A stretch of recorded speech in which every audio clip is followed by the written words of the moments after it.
Howdy, my name is David Cabrera, and this is going to be speech number 3. Before I continue, I will just show here is my KWO. His facts and words, and then here is the biography. I'm going to be reading at the end. So, speech number 3, the topic is in connection to speech number 2. My topic from speech number 2 was about vulnerable people such as homeless, the elderly, and the poor and children, and how they should be taken care. And I gave the reasons why they were in trouble. So now I'm going to be advocating policies to help them, because voluntary can be really helpful, but also there are ways in which policy can be more helpful because it's implemented by the law and the government. We can have more authority. Among the policies, I will be starting with for the homeless, which I have already mentioned that they have problems to take care of themselves because of different reasons, such like mental illness or like abuse. That's why they should get a new started through like housing programs and vouchers. This way they can be helpful because they will be having their own places where they could be staying. That's also providing a new start, a new beginning. There have been studies that even show that they can be helpful to provide a new way to hang out, especially if they are coming there as a family. Later on, I'm going to be talking about the elderly, which I mentioned that there has been issues in the U.S. because of the population getting older.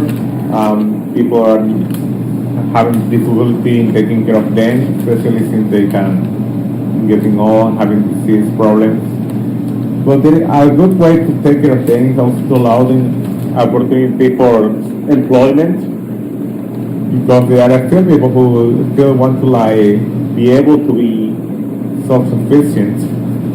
That's why the opportunities should be different, because there are different kind of people who have the different necessities. That's why there should be programs to help them to educate them and to know exactly what to do.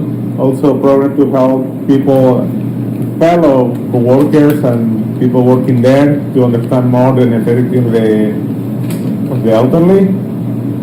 They should also have the opportunity to have self-employment and have some benefits because of their age.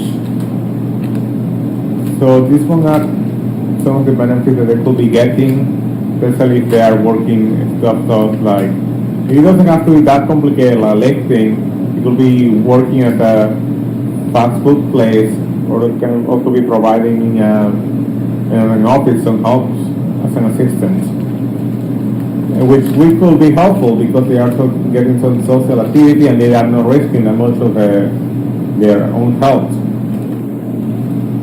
So regarding poor children, there are different ways and they can be helped. I mean, the families can be providing resources like stamps. They could raise the minimum wage so that the people, like the parents, can earn even more money. Some even have advocated from the study from the article I got, is that if the immigrants receive benefit, that somehow also helps the poor children, because a lot of them come from a Hispanic background, which a lot of them are immigrants. And that's why they believe that they could be helping the immigrants and the poor children at the same time. But I want to focus more on the SNAP food programs, that it's about educating, it's about providing food for students, especially around the age of 12, so they can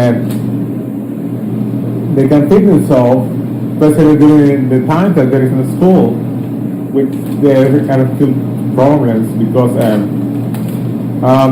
poor children usually get to school to get their own food. I even have I even knew some people that also got food from the cafeteria.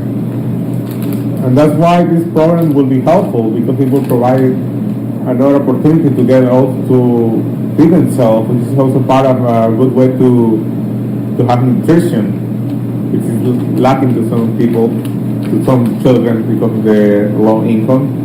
Even the study said that from the 20% that receive the kind of if the program is raising to a 20%, then the result is that only 2%, it will end up in only 11% of people, of children who are in poor conditions.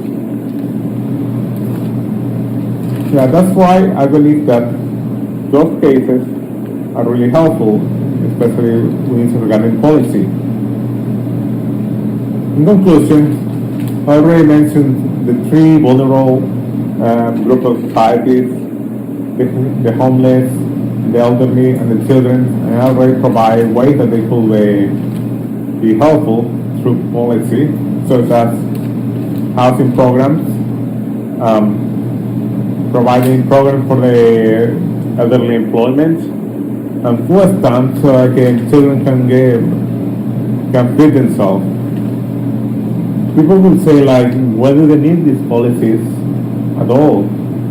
But it's because, like I mentioned before, policy has a stronger way, has a stronger power because it's provided by the authority, by the government. Even though there might be like some issues regarding the way it's implemented, it's still a way that provides more help. And I already mentioned some reasons that they can be even helpful.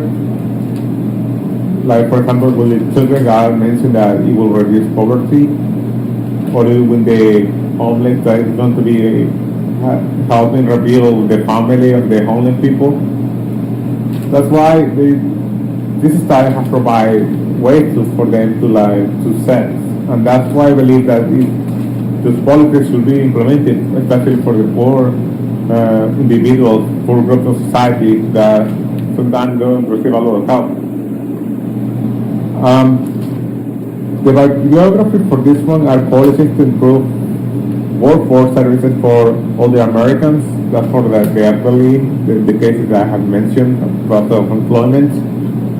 Then policies to cut children poverty in half 10 years. I mentioned a little bit of some of them, such as like providing more minimum wage, so like food stamps, resources for parents, students, and also proven solutions, taking care of good solution for the homeless, which is the website, which also provides the information regarding